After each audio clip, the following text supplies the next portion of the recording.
বিসমিল্লাহির রহমানির রহিম। আসসালামু আলাইকুম বন্ধুরা, সবাই কেমন আছেন? আলহামদুলিল্লাহ, আপনাদের দোয়ায় আমি ভালো আছি।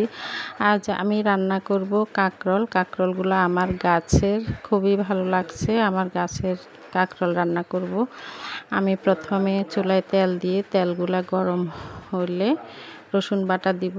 রসুন বাটাগুলো একটু নেড়ে আদা বাটা দিয়ে দিব।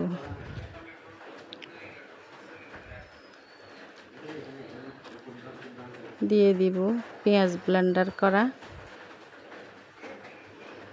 পেঁয়াজগুলো একটু ভালো করে নেড়ে কষাইতে হবে। পেঁয়াজের যে পানি থাকে, পানিগুলো টেনে আসা পর্যন্ত অপেক্ষা করব। পেঁয়াজে বাটার পানিগুলো টেনে উপরে যখন তেল উঠে আসবে তখন অন্যান্য মশলা দিব। একটু লবণ দিয়ে দিয়েছি।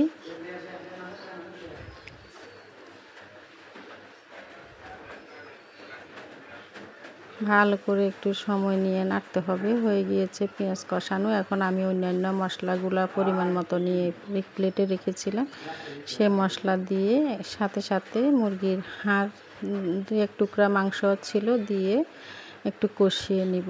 সামান্য পরিমাণে পানি দিয়েছি পুড়ে না যাওয়ার জন্য। একটু নেড়ে ঢেকে দিব। কিছুক্ষণ অপেক্ষা করব পানিগুলা টেনে আসার জন্য, হাড়গুলা কষিয়ে আসার সময় দিব। এখন আমি কাঁকরোল দিয়ে দিব। কাঁকরোল দিয়ে একটু নেড়ে পরিমাণ মতো পানি দিয়ে দিব কাঁকরোলটা সিদ্ধ হওয়ার জন্য। দেখেন কালারটা কি সুন্দর। মাত্র উঠিয়ে সাথে সাথেই রান্না করেছি। যেহেতু আমার গাছের, আমাদের এখানে তেমন কোনো কিছু করতেই পারি না বানরের জন্য। বানরে সবসময় সবগুলো সবজি নিয়ে যায়, এমনকি গাছ পর্যন্ত ভেঙে নিয়ে যায়। এত উৎপাত বানরের, সময়ে ঘরে ঢুকে ভাত পর্যন্ত খেয়ে ফেলে। তাই সামান্য কিছু গাছের ফল পেলে আমরা অনেক খুশি হয়ে যাই। দেখেন সুন্দর করে কষে সিদ্ধ হয়ে গিয়েছে। এখন আমি একটু ঝোল দিব। একটু ঝোল ঝোল করে রান্না করব, যেহেতু সবজি, তাই খুব সুন্দর আসছে কালারটা। হয়ে গিয়েছে আজকে কাঁকরোল রান্না করা। এখন আমি পরিবেশন করব। আপনার মূল্যবান সময় দিয়ে ভিডিওটি সম্পূর্ণ দেখার জন্য ধন্যবাদ। ভিডিওটি ভালো লাগলে লাইক, কমেন্ট, শেয়ার করবেন প্লিজ।